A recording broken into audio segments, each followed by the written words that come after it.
Well, not every patch goes as well as planned. This is, right, just gonna swing by this project that Skylar's been working on today. Let's take a look. I'll turn this around and we can see what he's got going on. All right, so he's all set up out here. Looks like he's got some of his extra stuff out. Hopper, compressor, shop vac, a couple different types of mud. Ooh, drop cloth, love it. Don't have to take my shoes off. All the way back. He's keeping all of his stuff on the drop cloth, which is awesome. Hi, Skylar. Hello. Oh, you cleaned those nooks up nice.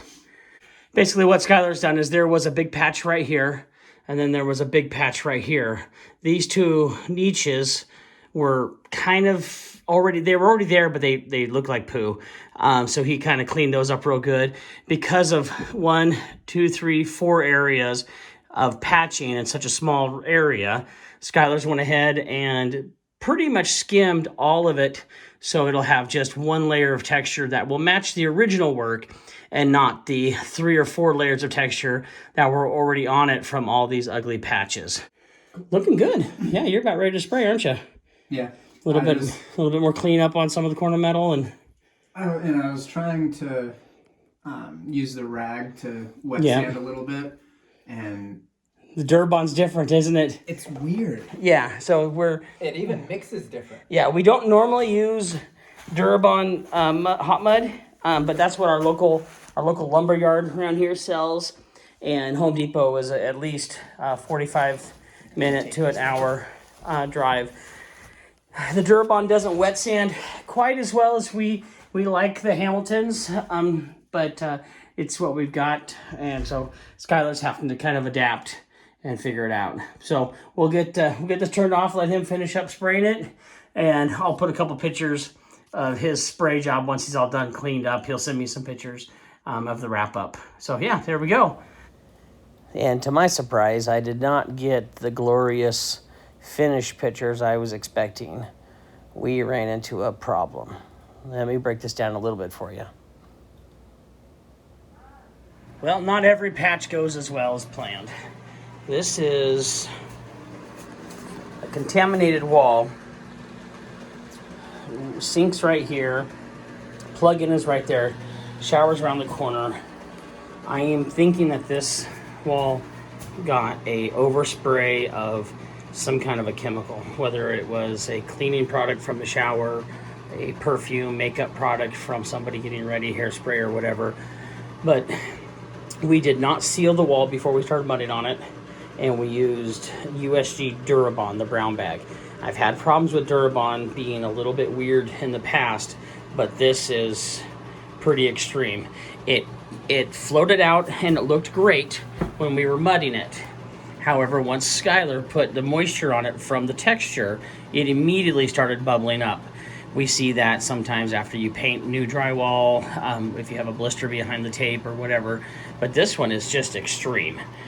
So we're gonna go ahead and chip all this off, maybe wet sand down some of this texture, and then we will get some sealer and some kind of an aggressive oil-based sealer, and then we'll go after it again. So here, go ahead, Skylar, go ahead and pick that off. Grab your knife and stick your knife behind it.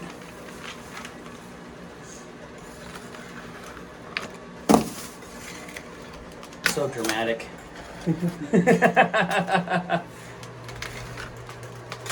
So it's just flat out had no adhesion to the wall on some of these areas. And it's really weird because over the brand new drywall, the big patch that was right there, and even up top where there was a lot of the drywall texture was scraped off from the paint, it adhered no problem. So there is some kind of a contaminated product on the wall that stopped our mud from adhering to it.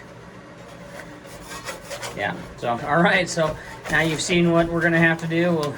We'll let Skylar get to taking as much of the stuff off that will come off, and then I'm gonna run to the store and grab some kind of a bonding sealer. All right, stay tuned. All right, so we're back here at Skylar's patch job after the epic fail, and it looks great. I'm going to show you a couple little spots. I'll show you one spot that we still have to come back and fix. So if you remember yesterday, almost half of this we ripped down.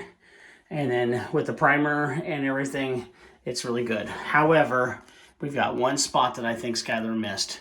And now you can see it right here. It's pretty easy to see now that I hold it at this angle.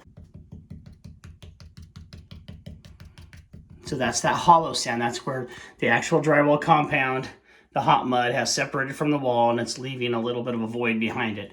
So one more time, we'll get Skylar in here to chip that out and fix that up. And then after 7 days, not quite, we'll be all wrapped up with this little 4-hour patch. Okay, there we go. I'll show you guys what happens when Skylar's...